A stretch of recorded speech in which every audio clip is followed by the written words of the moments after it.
Bismillahirrahmanirrahim. Assalamualaikum warahmatullahi wabarakatuh.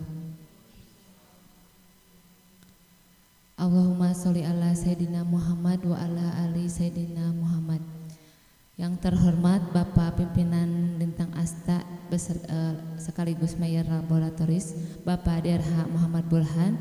Yang terhormat juga para tenaga medis semua yang telah hadir di tempat ini. Saya ucapkan terima kasih.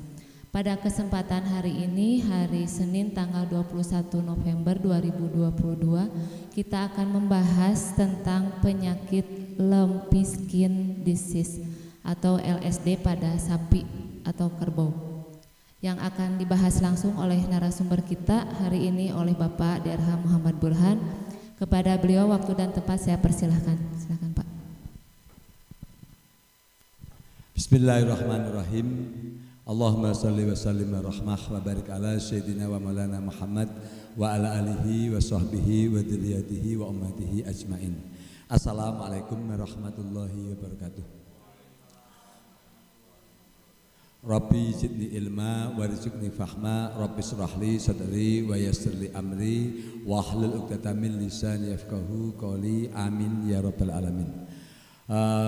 Pada kesempatan hari ini, hari Senin tanggal 21 November 2022, saya akan menyampaikan materi tentang penyakit LSD, lumpy skin disease. Jadi penyakit bentol atau nodul atau cacar pada kulit, terutama pada sapi. Jadi kenapa ini saya sampaikan? Karena sebelumnya penyakit ini sebenarnya tidak ada di Indonesia, hanya ada di luar negeri. Tapi belakangan sekitar bulan Juni belakang sampai sekarang terjadi di Indonesia di beberapa tempat, terutama daerah yang agak panas yaitu Jawa Tengah dan di daerah Medan yang laporan yang kami terima. Jadi penyakit lumpy skin disease. Jadi lumpy nama penyakitnya, disease penyakit, skin itu ada kulit. Jadi penyakit kulit lumpy.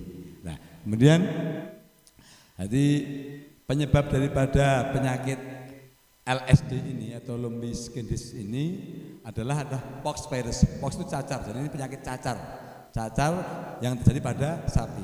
Jadi pox itu cacar. Nah, penyebabnya adalah virus, yaitu namanya pox virus. Jadi pox virus. Ini juga ada di ayam, juga ada pox virus. Di namanya fowl pox itu pada ayam. Jadi hampir semua hewan memang ada penyakit cacar. Cuman ini kalau di sapi kan tidak lazim, di Indonesia ini jarang terjadi. Nah, awalnya penyakit ini berasal dari daerah Afrika. Jadi daerah yang sangat panas, daerah tropis. Nah, daerah panas. Kemudian berkembang ke daerah Israel Timur Tengah, itu hanya katakanlah istilahnya penyebarannya, tetapi awalnya berarti di daerah Afrika. Kalau kita analisis kenapa daerah Afrika, ya kemungkinan karena kan di sana daerah panas, berarti virus tersebut logikanya virus yang memang mampu bertahan di tempat yang panas. Kemudian di Afrika ini kan termasuk relatif istilahnya secara iklim itu kan kurang air, kemudian istilahnya rumput juga kurang, kemudian banyak serangga, nyamuk dan sebagainya. Itu di Afrika itu memang relatif lebih, ya mohon maaf artinya negara Afrika memang istilahnya relatif sedikit kotor lah istilahnya, karena negaranya juga kan negara agak kurang berkembang, itu di daerah Afrika. Nah, kalau kenapa kita perlu hati-hati? Karena punya kesesuaian antara Afrika sama Indonesia, sama-sama tropis, daerah panas. Artinya ketika virus ini mampu bertahan di daerah Afrika, berarti ini virus yang luar biasa bertahannya. Contoh katakanlah harimau yang bertahan di Afrika, itu pasti harimau unggul. Kenapa? Dia dengan alam yang seadanya dia mampu bertahan.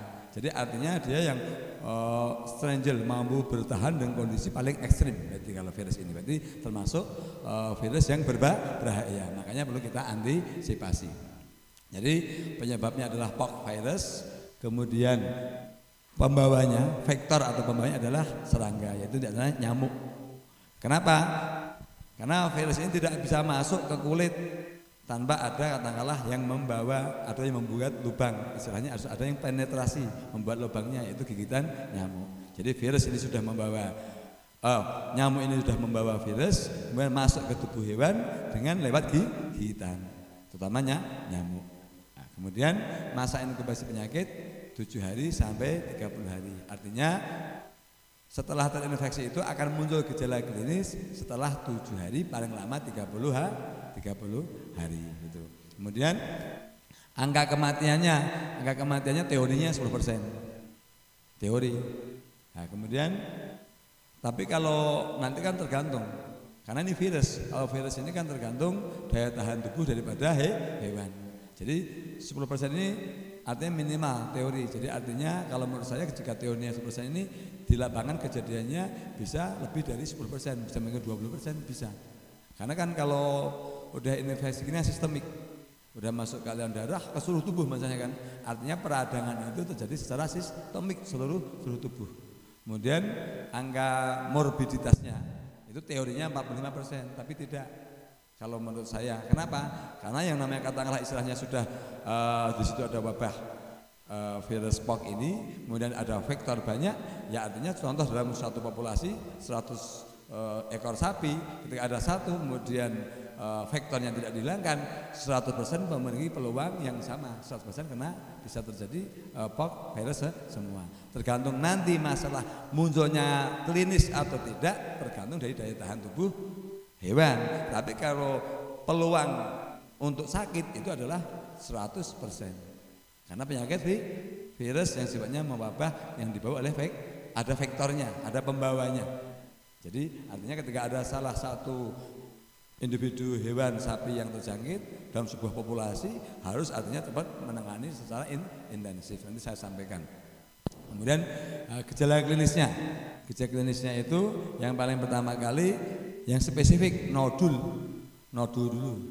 Karena kalau panas itu semua penyakit virus pasti panas. Jadi ada nodul atau ada bentol-bentol yang muncul dari dari bawah kulit. Jadi nodul ke seluruh tubuh. Jadi itu yang spesifik itu dulu. Karena kalau contoh hipersalivasi, ngiler PMK juga ngiler. Kembung juga bisa ngiler. Kurang makan juga bisa ngiler. Itu tidak spesifik. Jadi kalau yang spesifik adalah ketika ada bentol-bentol, mulai ada bentol sedikit, kita harus curiga. Berarti mengarah kepada lumih. Di sini perlu disampaikan. Kalau ngiler karena semua juga ngiler. Kemudian demam, semua infeksi virus. Contoh diare pun juga demam tinggi bisa. Nah, kemudian BEF contohnya juga virus sudah demam tinggi. Nah, kemudian contoh katakanlah antrak bisa demam tinggi. Cuman spesifiknya adalah adanya nodul atau bentol-bentol yang muncul di bawah kulit bentol ke atas. Nah, anoreksia itu nafsu makan turun. Kalau nafsu makan turun semua penyakit infeksi juga nafsu makan pasti turun, apalagi diare. Ya, jadi ini enggak spesifik. Nah, kemudian produksi turun juga hampir sama. Semua penyakit infeksi pasti menurunkan produksi. Tapi ini hanya diantaranya. Nah, jadi yang spesifik adanya bentol-bentol atau nodul atau peradangan di bawah kulit, paham ya? Itu. Ini spesifik ini. Kemudian depresi, semua infeksi pasti depresi. Ingusan ingusan dan hipersalivasi jadi satu. Ketika terjadi katakanlah demam tinggi itu pasti katakanlah ingusan atau hipersalivasi itu adalah sebuah reaksi tubuh untuk dia namanya hemostasis, menjaga keseimbangan cairan intra sama ekstrasel, sama kemudian untuk katakanlah dia untuk mendinginkan dirinya. Itu sebuah reaksi tubuh ketika ada infeksi, kemudian dia berusaha katakanlah karena demam tinggi, dia untuk agar dingin itu dia hipersalivasi. Itu adalah respon imun normal. Jadi artinya ingusan, konjungtivitis, semua peradangan sistemik karena infeksi, semua konjungtiva secara bilateral dua-duanya ini pasti semuanya merah. Jadi artinya ini contoh merah dua-duanya itu hanya indikasi bahwa ada peradangan secara sistemik. Contoh batuk, TBC atau katakanlah infeksi pernafasan secara kronis atau tidak kronis pun ini pasti akan merah. Kemudian enteritis radang usus juga akan merah dua-duanya. Tapi kalau satu tidak, kalau satu itu hanya karena iritasi, cocok sama apa itu, paham ya?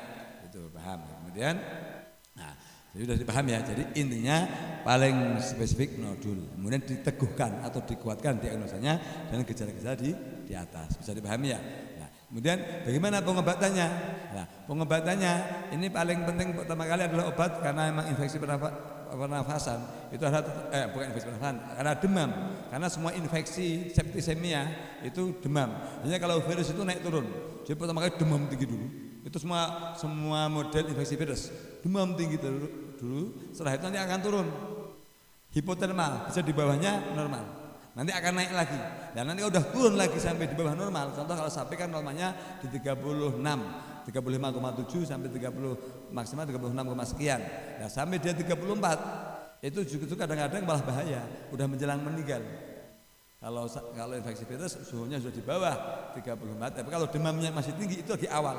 Jadi demam tinggi, kalau di awal pasti demam tinggi sekali. Mau BEF, mau PMK, mau lumpectosis, ini semuanya pasti demam tinggi itu di awal.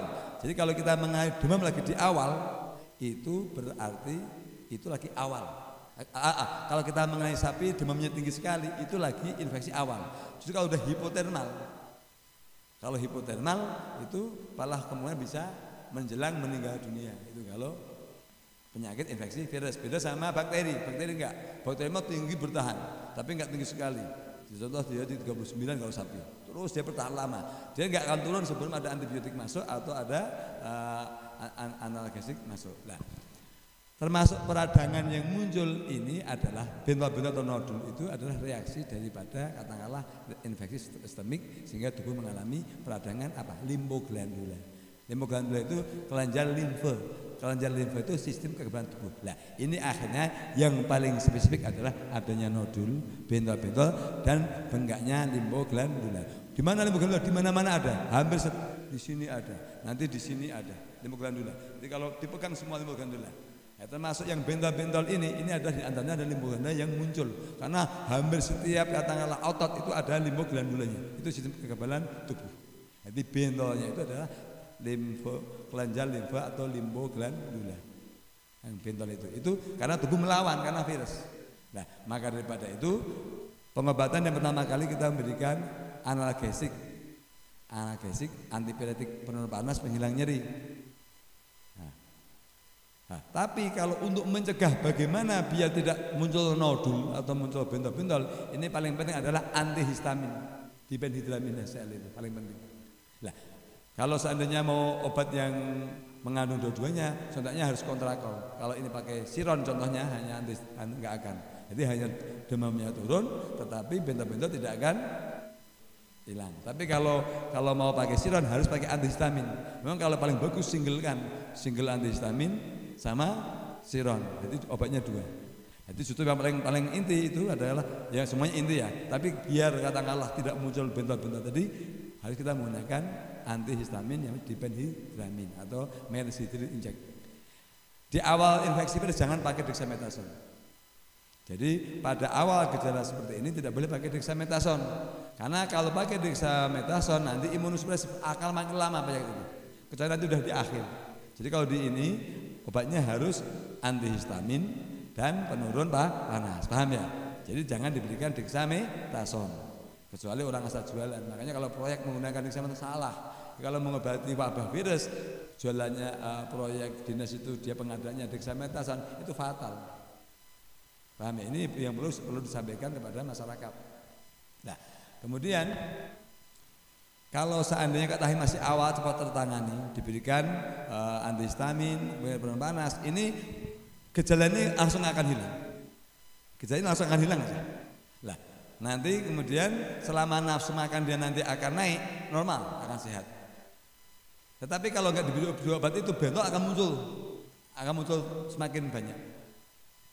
Kalau hanya contoh penurun panas saja akan semakin banyak, karena tidak ada yang mendepres histaminnya. Karena saat ini bahasanya namanya mediator radang itu histamin dilepas banyak, lah itu diblokir sama antihistamin. Itu fungsinya itu, dia memblokir. Nah, kemudian sama multivitamin inject ini untuk nafsu makan. Nah, intinya nafsu makan. Nah, nanti amatin, nanti kurang lebih jarak katakanlah istilahnya kalau reaksi obatnya kurang lebih 20 menit. Kurang lebih nanti peak atau puncaknya itu kurang lebih 3-5 jam. Cuma 5 jam dia contoh gejala hipersalivasi sebenarnya sudah mulai menurun. Hipersalivasi mulai menurun. Kenapa? Karena tubuh sudah mediator radang sudah diblokir oleh antihistamin. Jadi justru obat ini adalah ini mercedil. Paham ya? Tapi tetap penurunan panas dibutuhkan karena kalau panasnya tinggi dia juga mengakibatkan kejang. Lama-lama kan ya, kematiannya itu karena kejang. Itu bahaya kejang kalau udah 41, 40 ini bisa ke kejang. Paham ya?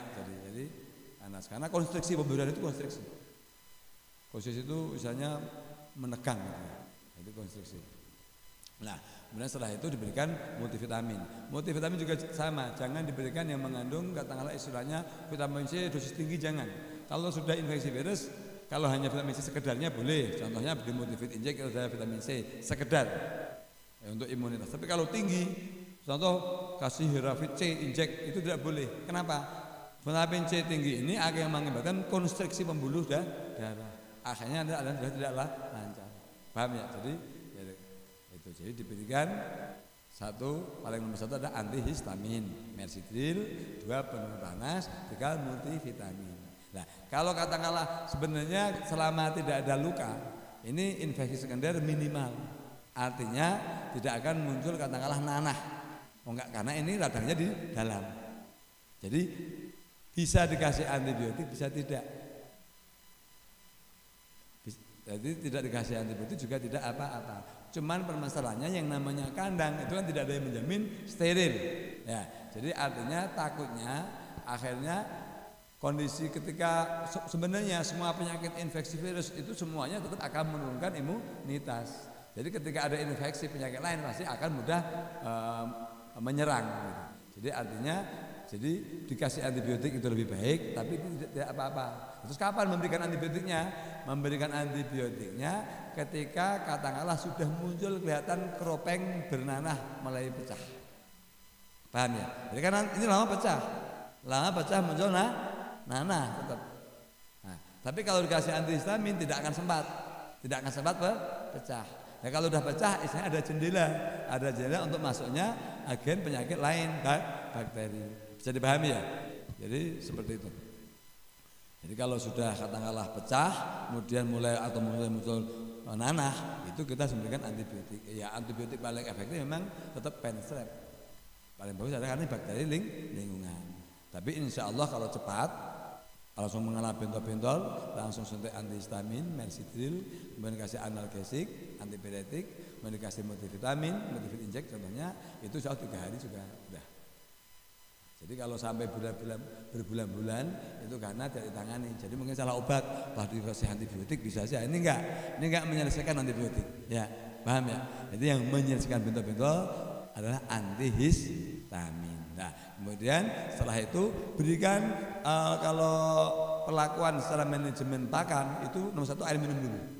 Kondisi demam tinggi ini air minum harus cukup. Itu bahasanya hemostasis. Hemostasis itu menjaga keseimbangan cairan ekstra sama intrasel. Kemudian termasuk menjaga istilahnya suhu tubuh. Ini air. Jadi kondisi demam itu haus pasti. Jadi saya sarankan jangan pernah air tidak tersedia. Sediakan air minum. Syukur-syukur kasih air itu minimal air bening juga nggak masalah. Kasih air harus sediakan sebanyak mungkin. Paham ya? Dikasih air. Nah, kemudian untuk katakanlah kalau hipersalivasinya tadi itu bukan hipersalivasi karena gangguan lumen, pencernaan ya. Jadi karena reaksi infeksi sistemik. Jadi artinya perlakuan pakan secara normal. Tapi yang paling dominan adalah berikan air minum, paham ya. Nah, kemudian selama 3 hari ini pengobatan usahakan harus intensif. Kalau usahakan per 8 jam, paling lambat 12 jam pengobatannya. Kenapa? Karena ini kalau kosong naik. Jangan sampai kosong. Jadi karena hampir semua obat itu reaksinya kurang lebih di 8 jam, cleaning 12 jam. Jadi secara intensif selama 3 hari berikan 3 obat tersebut. Nah, cuma nanti efek sampingnya katakanlah pemberian antihistamin perlu disampaikan. Itu pasti nanti hewan cenderung agak lemes. Jangan kaget sampaikan. Lemes itu adalah efek obat seperti katakanlah minum CTM gitu. Jadi agak sedikit lemes. Tapi selama sesuai dosis enggak terlalu lemas. Contoh buktinya kontrakol. Kontrakol itu kan disitu kan juga enggak ada yang lemes kan. Nah, ini tapi kalau seandainya katakanlah nanti ada yang sensitif, lemes, jangan kaget karena itu hanya reaksi obat. Paham ya? Nah, paham ya? Jadi nanti diamati di gejalanya lebih setelah 3 sampai 5 jam lihat suhu tubuhnya. Dari mana? Dari moncong hidungnya sudah mulai basah. Kemudian hipersalivasinya, ilernya mulai berkurang. nafsu makannya biasanya udah mulai udah mulai memakan.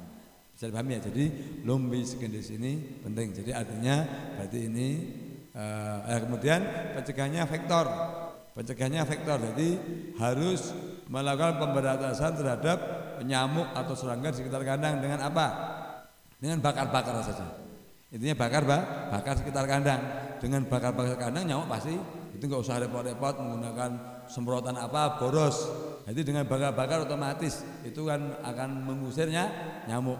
Jadi selama 3 hari bakar-bakar. Kalau udah tahu ada wabah bakar-bakar terus saja, bakar-bakar sekitar kandang itu. Jadi bakar-bakar. Jadi intinya cara pencegahannya hilangkan semua vektor nyamuk maupun jentik-jentiknya. Jadi kalau ada katakanlah genangan air segera katakanlah dikeringkan. Kemudian ada tempat-tempat yang lembab istilahnya kenakan sinar matahari. Jadi artinya selama nanti kandang itu bersih, karena nyamuk juga itu kalau kandangnya bersih nggak akan banyak. Ada panas juga nggak akan, makanya harus ada sinar matahari, kotoran singkirkan terus, kemudian diberikan fogging itu kan pengasapan. Pengasapan itu nggak harus pakai mesin begitu, malah bikin kaget ya nggak. Jadi ya cukup bakar-bakar itu juga sudah hawa panas dan asapnya itu sudah mengusir nyamuk semuanya. Demikian yang saya sampaikan tentang lumbis skin disease, jadi penyakit cacar atau bentol-bentol pada sapi. Semoga bisa membantu masyarakat yang sapinya ternaknya lagi mengalami. Demikian, terima kasih. Billahi taufiq wa hidayah. Wassalamualaikum warahmatullahi wabarakatuh.